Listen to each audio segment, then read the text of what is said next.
bueno, encantoume, o sea, o que vin ata de agora, sorprendeume a cantidad de público no pase, a calidade das curtas do noso pase, a verdade é que estaban moi ben, impresionaronme. Non vira ningunha das do pase no que estábamos. E nada, de momento estou encantada. Gostame moito todo o que vin. Os festivais a día de hoxe son o escaparate das curtas, non son un escaparate, son prácticamente o único escaparate que teñen as curtas. Hai outra vía de distribución que é internet, non? O que pasa que internet é certo que está limitado a un tipo moi específico de curtas, quer dizer, non todas as curtas funcionan en internet, non?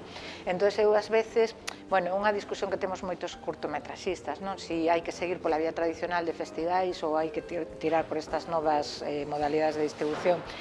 Eu penso que, primeiro, que non son excluintes, sabes, que se pode tirar por unha ou pola outra, e que internet, como te decía, non é para todo tipo de curtametraxes. Hai curtametraxes máis longas, ou máis profundas, ou máis duras, ou máis o que sexa, sabes, con unha serie de condicionantes que se cada non funcionan ben en internet, onde o consumo é de pezas máis breves ou máis lixeiras, non?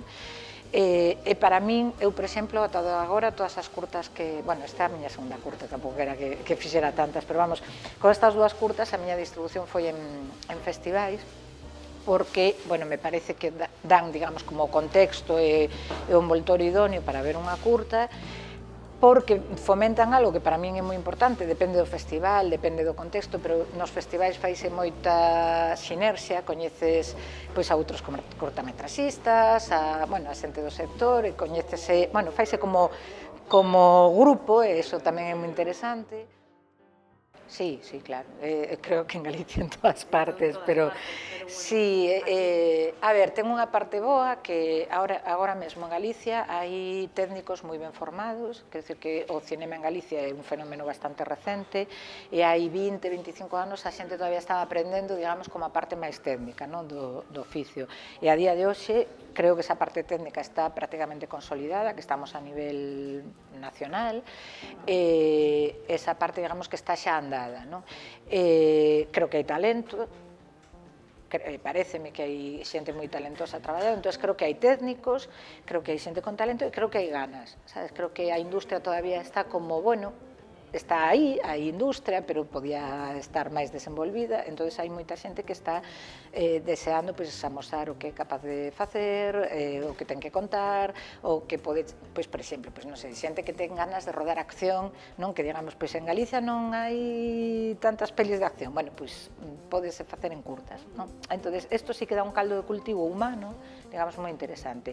Que falta? Pois decidido apoio institucional, cartos para sacar adiante as curtas, desgravacións fiscais para as empresas para que se animen a, igual que patrocinan deportes, que patrocinen curtametraxes, etc. Que unha serie de medidas que impulsen que isto non dependa só da voluntariedade dos vos desexos, sino que tamén haxa unha rendibilidade económica.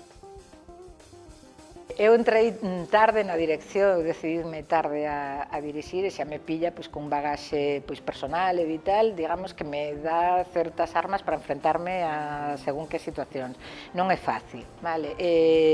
Bueno, en sectores que están máis masculinizados, o audiovisual ainda é un sector deses, hai que tropezar con certas modos de facer que son sutís, non? Porque eu cando explico isto, a xente, ninguén che impide, non? Claro, ninguén me pon unha valla diante, pero, digamos, hai como máis reticencias, máis dificultades, máis caras de segura que, pero ti vas a ver, bueno, este tipo de cosas que van minando a seguridade, non? Culturalmente as mulleres tamén estamos educadas, igual, para ser menos competitivas ou agresivas, ou para ser menos seguras de nos mesmas, en xeral, digo, como individuo colectivo, como xénero femenino. E despois nos apartados técnicos, hai tamén como certas reticencias dos que traballan nesos departamentos, e das mulleres que moitas veces se autocensuran. Bueno, quero dicir, certa inseguridade, serei quen de facelo, se enfrente tes alguén que está dicindo serás quen de facelo, igual atréveste menos a ir, non? E penso que isto é unha necesidade colectiva, quero dicir, da sociedade, porque hai que contar historias desde o noso punto de vista, e se non hai mulleres guionistas, mulleres directoras de foto, bla, bla, bla, é moito máis difícil, non?